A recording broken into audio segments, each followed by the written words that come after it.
Imagine a small room filled with dolls, their blank eyes staring out from every corner. A room that children once entered with delight, but eventually grew to fear. A room that now holds secrets, and something else. Something that shouldn't be there. Let me tell you about the nightmare that began innocently enough, in a dusty little doll room that would soon become the center of inexplicable terror. This story, dear listener, is based on real events. It comes from a close friend of mine who lived through what I can only describe as a genuine encounter with something ancient, dark, and terrifyingly powerful. It started as whispers, quiet enough to dismiss as mere imagination, rustling noises, the creak of wooden floorboards, and shadows moving when no one was in the room. But those whispers grew louder, and the presence in the doll room grew bolder. One day, a fire inexplicably broke out, raging in that very room. By the time the family managed to put out the flames, the once colorful doll room was charred black, every doll covered in soot, their vacant eyes now darkened and hollow. They were forced to sleep elsewhere, fear gripping them as they realized the ordinary world around them had somehow slipped into something far more sinister. A priest from the nearby church was brought in, hopeful that he could bless the room and rid it of the creeping terror that had invaded their home. But even he faltered. "What is in that room is not something I can simply bless away," he said, his voice trembling with unease. "It's old. It's been here longer than any of us."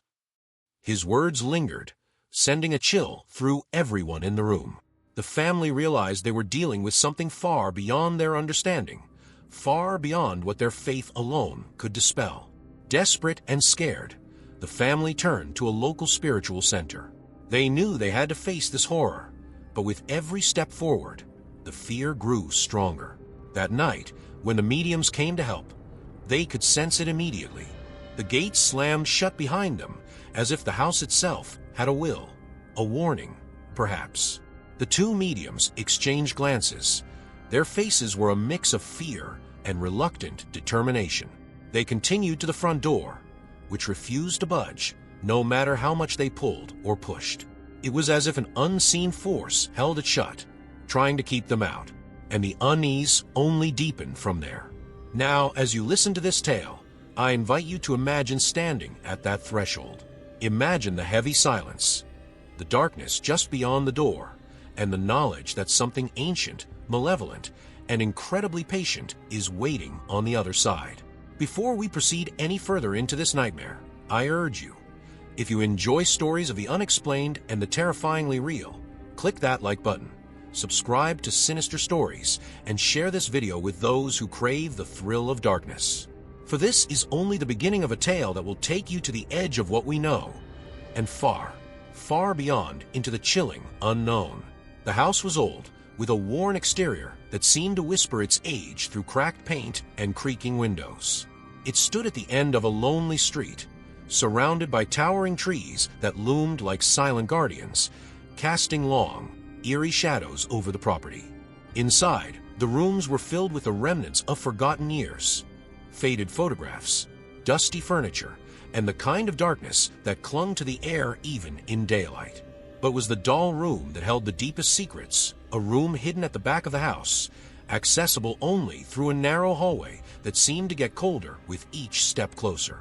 The room itself was small and cluttered, filled with dolls of all shapes and sizes. Their eyes, glass and unblinking, followed anyone who entered, creating the unnerving sensation of being watched by 100 lifeless sentinels. The walls were lined with shelves stacked with porcelain faces, each one slightly cracked. Their painted smiles faded into something resembling a sinister smirk. The air in that room was different, heavy, almost as if it resisted every breath drawn. No matter how bright the sun shone outside, the room always remained dim, with an odd chill that clung to the skin. At night, the atmosphere became almost unbearable. The hallway leading to the room would become darker than the rest of the house, as if the shadows were thicker, more substantial. The floorboards groaned underfoot, each creak echoing unnaturally, and a cold draft seemed to seep out from under the door. The family tried to ignore it, to pretend it was just an old house settling into its foundations, but the feeling of dread was undeniable. It was as if something lay dormant, waiting patiently, growing stronger with each passing day. The doll room seemed to breathe, almost like a living entity. Every time someone passed by, they would feel it. A sudden drop in temperature, a faint whisper that vanished as quickly as it came, and the unmistakable sense of eyes following them. The dolls themselves seemed to change positions at times. A head tilted slightly differently. An arm moved, as if reaching out. The family rationalized it at first. Maybe the dolls were bumped, maybe the shadows were playing tricks, but deep down they knew. The room had a life of its own, an energy that was anything but benign. One evening, as Alex stood in the hallway, he noticed something strange. The door to the doll room, which was always closed, was slightly ajar. A thin line of darkness peeked out from within, and from that sliver of blackness came a whisper, a voice soft and urgent, speaking words that seemed almost familiar but were impossible to understand. It was a call, an invitation, or perhaps a warning. The air grew colder, and Alex felt a chill run down his spine, a primal fear rooting him in place. He knew he should turn away, walk back to the safety of the living room, but something about that darkness drew him in, a magnetic pull that made him take one hesitant step forward. The dolls were waiting, their eyes glistening in the dim light, reflecting a strange, almost malevolent gleam. The room felt alive, as if every breath taken within those four walls fed whatever lay hidden there. The sense of something ancient, something patient and predatory, filled the space, suffocating and inescapable. It was clear that the doll room was no longer just a room. It had become something else entirely. A gateway, a nest, a place where something dark and unseen thrived, watching and waiting for the right moment to make itself known. It began with the faintest of noises, soft murmurs in the dead of night, just beyond the threshold of sleep. At first, the family dismissed them as the usual sounds of an old house settling, the wood expanding and contracting in response to the cool night air. But these noises were different. They carried a rhythm, a cadence that almost seemed like speech. Late at night, Alex would lie in bed, straining his ears, trying to make sense of the whispers that seemed to come from the doll room. They were words, he was sure of it, but the language was one he couldn't understand, a guttural, almost chanting tone that raised the hair on the back of his neck. The dolls, too, began to change. It was subtle at first, an arm that shifted slightly, a head that turned just a fraction more than before. The family tried to rationalize it, thinking maybe someone had bumped a shelf or that it was a trick of memory. But one day, Alex's younger sister, Clara, came running out of the room, her face pale and eyes wide with fear. She claimed that one of the dolls had moved on its own, its head slowly turning to follow her as she walked across the room. Her voice trembled as she described how the doll's eyes seemed to lock onto hers, unblinking and aware, almost as if it was alive. Then came the cold. It started as a sudden chill that would envelop the doll room and the hallway leading to it, even during the warmest days of summer. It was a biting cold, unnatural and bone-deep, that seemed to cling to the skin long after one had left the room. Alex noticed that whenever he approached the door, the temperature would drop instantly, and he would feel an inexplicable pressure on his chest, a feeling of dread that made it hard to breathe. No matter how many blankets they brought into the room, no matter how many heaters they used, the cold persisted, as if the room itself rejected any warmth. One night, Alex's mother, Maria, heard something that filled her with terror. She was passing by the doll room on her way to the kitchen when she heard a distinct sound, a soft, childlike giggle. It came from behind the closed door, a high-pitched and eerie laughter that sent a shiver down her spine. She paused, her heart pounding in her chest, straining to listen. The giggle came again, followed by a faint rustling, as if something was moving inside. She stood there, frozen in fear, unable to bring herself to open the door. Instead, she backed away slowly, her eyes fixed on the door handle, half expecting it to turn on its own. The sense of being watched became unbearable. It wasn't just the dolls. It was the feeling that something else, something unseen, was there, lurking in the shadows.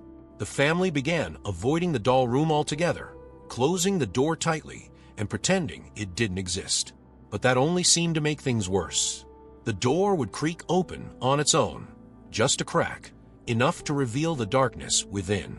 And then there were the nights when they would find the door wide open, the dolls arranged in a way that none of them remembered, as if they had moved on their own while everyone slept. The whispers grew louder, more insistent, until they could no longer be ignored. They seemed to come from all directions at once, echoing through the walls and filling the air with an oppressive presence. One evening, Alex dared to approach the door, his hand trembling as he reached for the handle. As soon as he touched it, a chill shot through his arm, and he could swear he heard his name being whispered from inside the room, a soft, sinister voice that seemed to come from the depths of the darkness. He pulled his hand away, his breath hitching in fear, and took a step back. Whatever was in that room was not just a figment of their imagination. It was real, and it was getting stronger. The house had become a prison of fear, the doll room at its epicenter, radiating a malevolent energy that infected every corner of their lives. Alex found himself torn between two powerful instincts, self-preservation and the nagging compulsion to understand the unexplainable. The whispers, the laughter, the creeping cold, all of it seemed to demand something from him, as if the room itself was reaching out, drawing him in. His mother, Maria, wanted nothing more than to seal the room away, to pretend it had never existed. She had even considered moving the family, but the mere idea of abandoning their home seemed both impractical and cowardly. They had roots here, memories built over the years, and yet now those memories were being suffocated under the weight of something dark and ancient. The turning point came one night when Clara, the youngest, woke up screaming.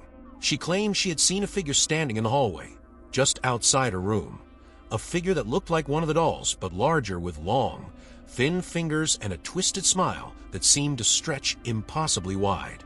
She had watched, frozen in her bed, as it slowly turned its head toward her, its eyes glinting in the dark before it vanished into the shadows.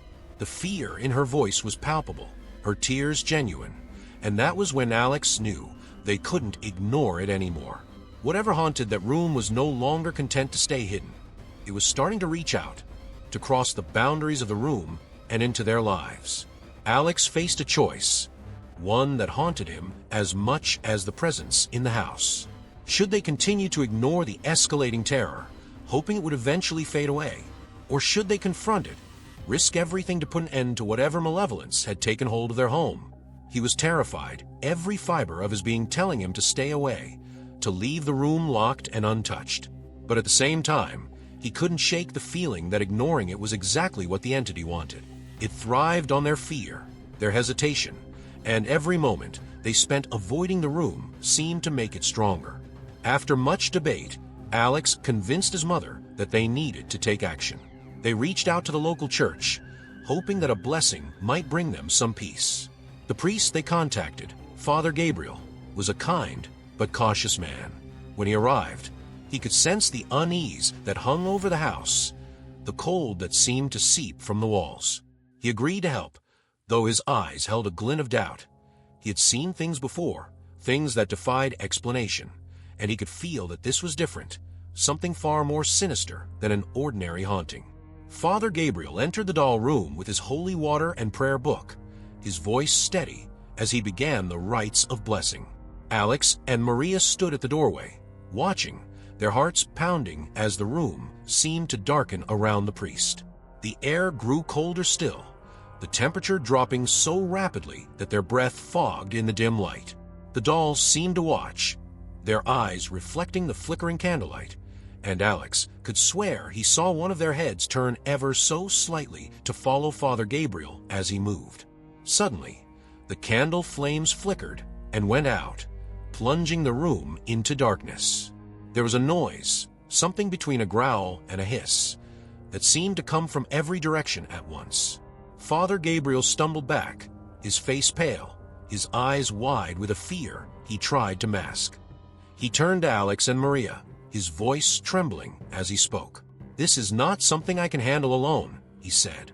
"It is old, older than anything I've faced before. Whatever is here, it has been here for a long time, and it will not leave willingly. The weight of his words settled over them like a heavy shroud. Alex knew then that they were facing something far beyond the realm of ordinary hauntings, something ancient, powerful, and deeply rooted in their home. The choice to confront it had led them to this moment, a moment where fear and determination collided. They couldn't turn back now. They had already stirred whatever lay within those walls, and there was no escaping its gaze.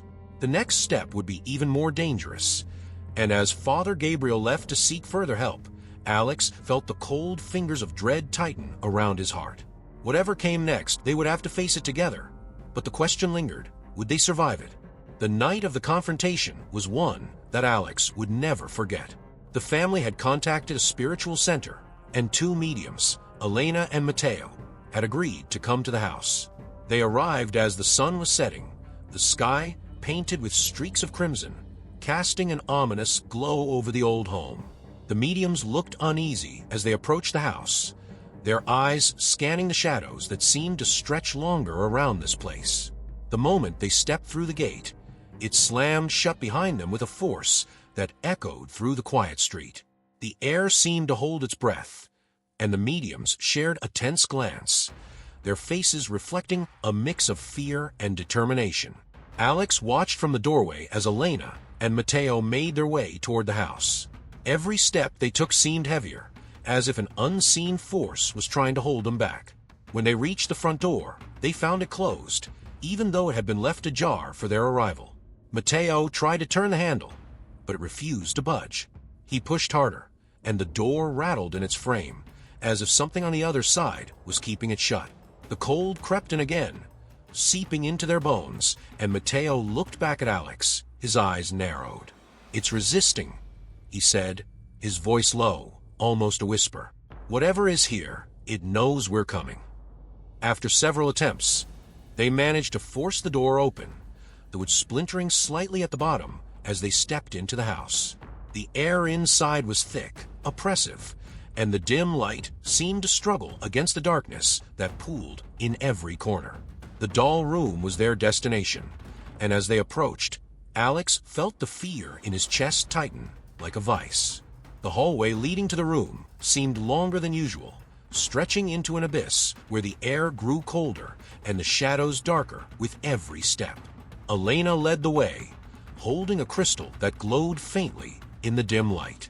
She paused at the doorway, her eyes narrowing as she took in the room before her. The dolls were arranged just as they had been before, but something about them felt different, more menacing, as if they were waiting. She turned to Alex, her face serious. "Stay here," she said, her voice carrying a weight that brooked no argument. "This is not safe for you." Alex nodded, his throat too tight with fear to speak. He watched as Elena and Mateo stepped into the room, the door slowly closing behind them. The moment the door clicked shut, the temperature in the house plummeted. The lights flickered wildly, and a low, almost inhuman growl seemed to emanate from the very walls. The whispers returned, louder and more insistent, echoing through the hallway like a chorus of unseen voices, each one filled with malice. From outside the room, Alex could hear muffled chanting, Elena and Mateo's voices rising in unison as they tried to banish whatever dark force had taken hold. The air seemed to vibrate, a deep, resonant hum that made Alex's teeth ache. He could feel the pressure building, a force that pushed against him, making it difficult to breathe. The doll shadows, visible through the gap beneath the door, seemed to shift and move on their own, their forms twisting into shapes that defied logic. Suddenly, there was a crash from inside the room, a sound of something heavy being thrown against the wall. Alex's heart pounded in his chest, fear clawing at his throat as he resisted the urge to run. He knew he couldn't leave, not now, not when his family was depending on this moment to bring them peace. He could hear Mateo shouting, his voice strained, as if he was fighting against something physical, something that shouldn't have been there. Then, just as suddenly as it had begun, the noise stopped. The lights steadied, the oppressive cold began to lift, and the whispers faded into silence. The door to the doll room creaked open, and Elena and Mateo stepped out, their faces pale and drawn, their eyes shadowed with exhaustion. In Elena's hand was the crystal, now glowing a dark, almost ominous red. She looked at Alex, her voice barely above a whisper. "It's done," she said. "What was here is bound now. It will not trouble you anymore." Alex wanted to believe her, wanted to feel the relief that her words promised, but the fear lingered. He looked past them into the room, the dolls still sitting on their shelves, their eyes now empty, lifeless once more. But he couldn't shake the feeling that something was still watching, something that had merely retreated into the shadows, waiting for another chance. The family had faced the darkness, confronted it head-on, but as they stood there in the cold, quiet hallway, Alex knew that some things could never truly be banished, only contained. And sometimes, that was not enough. The silence that followed was more unsettling than the chaos that had come before. The air in the house felt heavy, as if it was still holding on to the tension, and the chill lingered, a constant reminder of what had just taken place. Alex's eyes were fixed on the crystal in Elena's hand, a deep, unsettling red that seemed to pulse, almost like a heartbeat. He could sense that whatever had been in the doll room was now inside that crystal, but the sense of relief he had hoped for was nowhere to be found. Instead, there was only a gnawing fear, a certainty that this wasn't the end. Elena and Mateo, their faces drawn and pale, began to speak of what they had seen inside the room. Elena's voice was low, her words hesitant, as if she was unsure whether to reveal the truth. She described a darkness that filled the room, a presence that seemed to emanate from every doll, their glass eyes glowing faintly in the dim light. She spoke of seeing shapes in the shadows, tall, thin figures that moved without sound, their forms shifting and blending with the darkness around them. It was as if the dolls had become conduits for something far more sinister, something that had been feeding off the fear in the house for years. Mateo added that at one point he had felt something touch him, long, cold fingers that wrapped around his arm, pulling him toward the center of the room. He had looked down, expecting to see one of the dolls, but instead he saw a figure standing there, a figure that seemed to be made entirely of shadows. Its face was featureless, yet he could feel its eyes on him, staring, probing, as if it was trying to see inside his soul. He had fought against it, chanting the prayers he knew, and slowly, the figure had receded, leaving only the oppressive darkness behind. The revelation hit Alex like a blow. He had known there was something wrong with the doll room, but he had never imagined it was this. Something ancient, something that had been waiting, feeding, growing stronger. The thought of those shadowy figures moving among the dolls, using them as vessels, filled him with a dread so deep that he could barely breathe. He looked at the dolls now, their once innocent faces twisted into something far more sinister, and he knew they had never been just dolls. They had been gateways, windows through which something dark and malevolent had entered their world. As Elena held up the crystal, she explained that it had taken all their strength to bind the entity within it. It wasn't destroyed, something that old, that powerful, could not simply be undone. It was contained for now, but it would require constant vigilance to ensure it stayed that way. The entity, she said, had roots in the house that went back farther than anyone could remember. It had been there long before the family moved in, lying dormant, waiting for the right moment to awaken. And when it did, it had chosen the doll room as its sanctuary, a place where it could grow and spread its influence. Alex's mother, Maria, stood silently, her face ashen as the reality of their situation sank in. This wasn't just about the doll room. This was about their home, their lives. The entity had been a part of this place for longer than they could comprehend, and though it was bound, it was not gone. The crystal in Elena's hand was a temporary solution, a bandage on a wound that ran deep. They could feel the danger still lurking, just beneath the surface, waiting for an opportunity to break free once more. Suddenly, a sound echoed through the hallway, a soft creak, like a door opening on its own. Alex turned, his heart pounding, to see the doll room door slowly swinging open. The darkness inside seemed to spill out, a thick, impenetrable blackness that swallowed the light from the hallway. The dolls sat on their shelves, their eyes now empty and lifeless, but Alex could feel them watching, their presence still palpable, still there. He took a step back, the cold seeping into his bones, and in that moment, he realized the truth. This was not over. The entity had been bound, but it was still there, still connected to the house, to the dolls, to them. The crystal was a fragile prison, and the darkness that had taken root here was patient. It could wait, days, months, even years, until the right moment came, until fear and doubt weakened the bonds, and it could break free once more. Alex looked at Elena, her face lined with exhaustion, and saw the truth reflected in her eyes. They had won a battle, but the war was far from over. The lights flickered again, and the air grew colder still. The crystal in Elena's hand seemed to pulse, a reminder of the entity's presence, its power. Alex knew that they couldn't stay here, not anymore. This house, once a home, had become a place of nightmares, a gateway to something dark and ancient that could never truly be banished. As they stood there, the shadows deepening around them, Alex made a silent promise. He would do whatever it took to protect his family, to keep them safe. But as they turned away from the doll room, the doors slowly closing behind them, he couldn't shake the feeling that they were being watched, that the darkness was still there, waiting, just beyond the edge of the light. The house was no longer the same. The air, though no longer freezing, carried a stillness that felt unnatural, as if everything was holding its breath. The family tried to resume their lives, but the memory of what they had faced lingered in every shadow and echoed in every creak of the floorboards. Alex and his family had hoped that the removal of the entity would bring peace, but there was an unspoken understanding among them. Whatever had been bound in that crystal was not gone forever. It was merely caged, and its presence still cast a long, dark shadow over their home. The doll room remained sealed.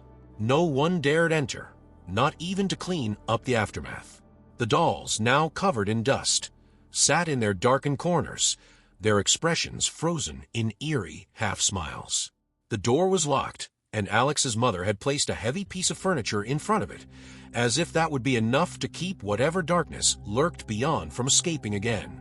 But despite their attempts to shut it away, there were moments when they felt the presence still there, like a cold gaze watching from behind the door, waiting for a chance to return. Clara, the youngest, had been most affected. The image of the twisted figure she saw that night continued to haunt her dreams. She often woke up screaming, her voice echoing through the narrow hallway, her eyes wide with terror, as if she could still see it standing there, watching her. The family tried to comfort her, assuring her that it was over, that the entity had been removed, but even they didn't fully believe it.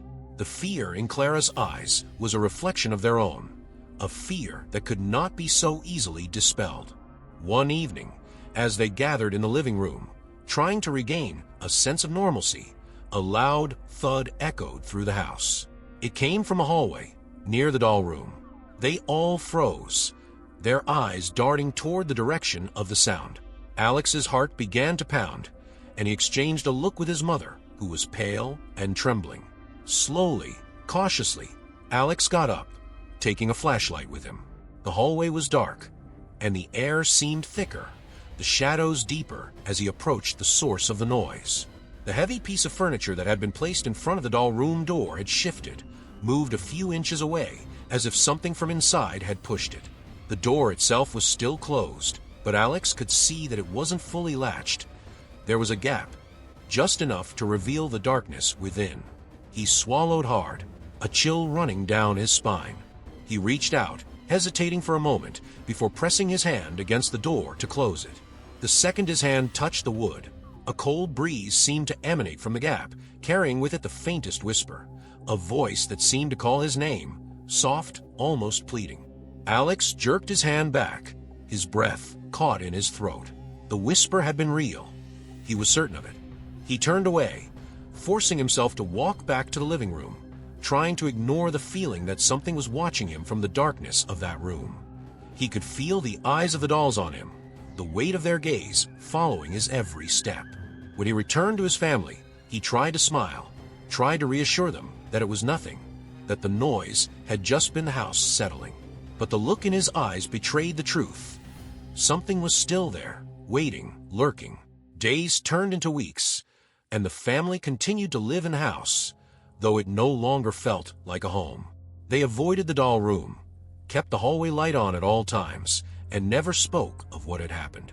But the sense of dread remained, a constant companion that followed them from room to room.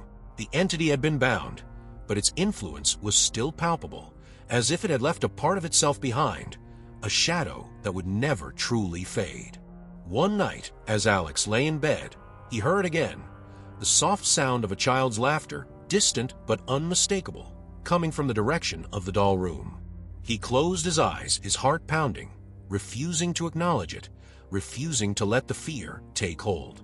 But the laughter grew louder, more insistent, echoing through the silent house, until it seemed to be right outside his door. He opened his eyes, his breath shallow, and for a brief moment he saw it.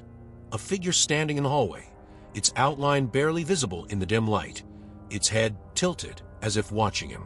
And then it was gone, the hallway empty, the laughter fading into silence. Alex lay there, his body frozen, his mind racing. He knew then that this was far from over. The entity, though bound, still had a hold on their home, on them. It was patient, ancient, and it knew how to wait. The doll room was closed, but its darkness had spread beyond those four walls, and there was no escaping it. They had survived the confrontation, but the true horror lay in the realization that the battle was never truly won. The darkness was still there, lingering, waiting for the day it could break free once more. The next morning, Alex found the courage to speak to his mother. They needed to leave. This house, with its dark past and haunted rooms, was no place for them anymore. It had become a vessel for something far beyond their understanding, and the longer they stayed, the more they risked losing themselves to its influence. As they began to pack their belongings, there was a sense of both relief and fear. Relief that they were leaving, fear of what they were leaving behind. The dolls would stay, locked away, the crystal hidden, but Alex knew that no matter where they went, the memory of this place and the darkness within would follow them.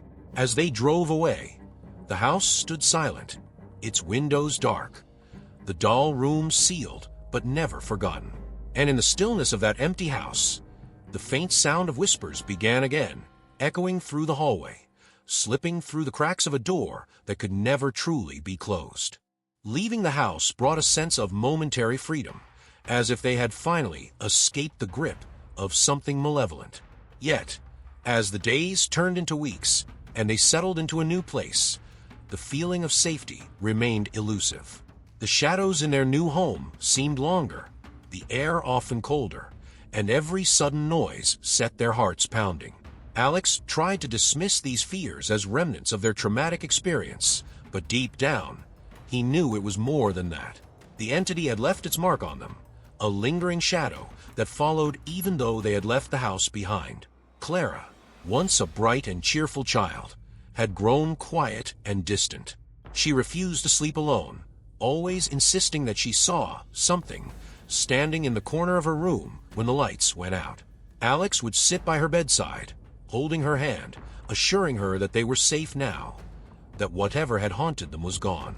But even as he spoke those words, he could feel the doubt tightening in his chest, the cold dread that whispered otherwise. Clara's eyes, wide with fear, reflected his own.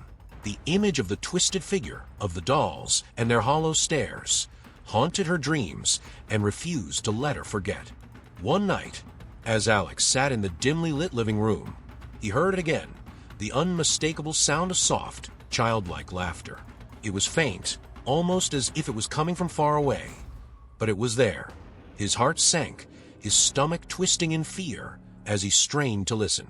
The laughter grew louder, filling the room with an unnatural echo, and for a moment he felt as if the walls were closing in around him.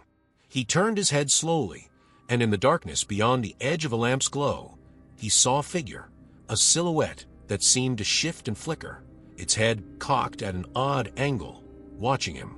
He blinked, and the figure was gone, The room silent once more. Alex's breath caught in his throat, his body frozen as he tried to comprehend what he had just seen.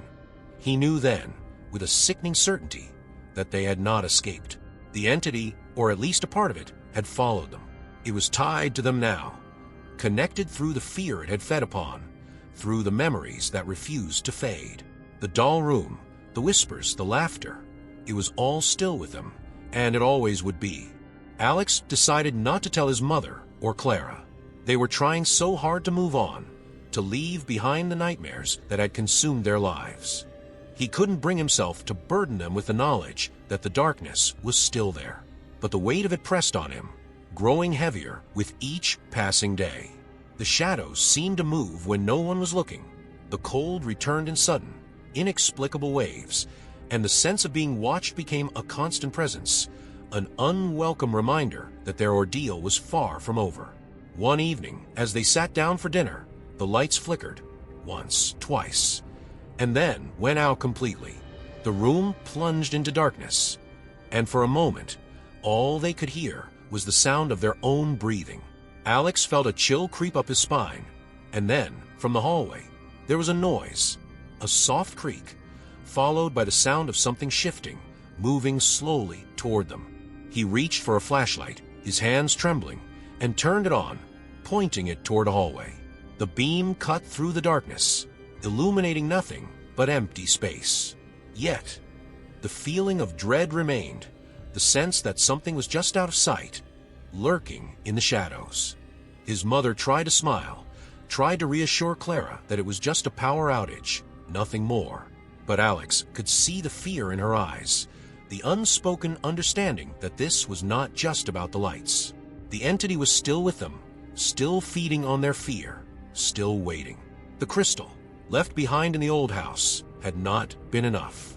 Whatever they had faced was far too powerful, far too ancient to be contained by walls or distance. It had taken root in their minds, in their very souls, and there was no escaping it. The realization sank in slowly, a cold, unrelenting truth that Alex could no longer deny. They would never truly be free. The entity had become a part of them, an unseen shadow that would follow them wherever they went. The doll room had merely been the beginning, a doorway through which something dark and insidious had entered their lives. And now that doorway was open, and there was no way to close it again. As Alex lay in bed that night, he stared at the ceiling, his mind racing with thoughts of what might come next. The laughter, the whispers, the cold, they were all reminders that the battle was far from over. He knew that they could move 1,000 times, burn every doll, shatter every crystal, but the darkness would find them again. It had tasted their fear, and it would not let them go. It was patient, it was ancient, and it thrived on the terror it created. The next morning, Alex awoke to find Clara standing at the foot of his bed, her eyes wide, her face pale. She pointed toward the window, her voice barely a whisper. "They're here," she said, her words sending a chill through him. He turned his head slowly, his eyes following her gaze, and in the reflection of the glass, he saw them, dark figures standing just beyond the edge of the light, their forms shifting, their eyes watching. Alex knew then that there was no end to this nightmare. The entity was with them, always watching, always waiting. And as he held Clara close, trying to shield her from the darkness that surrounded them, he understood that the true horror was not in what they had faced, but in the knowledge that it would never truly be over. The terror was not in the doll room, not in the old house. It was within them, a part of their lives, a shadow that would follow them forever, lurking just beyond the edge of the light.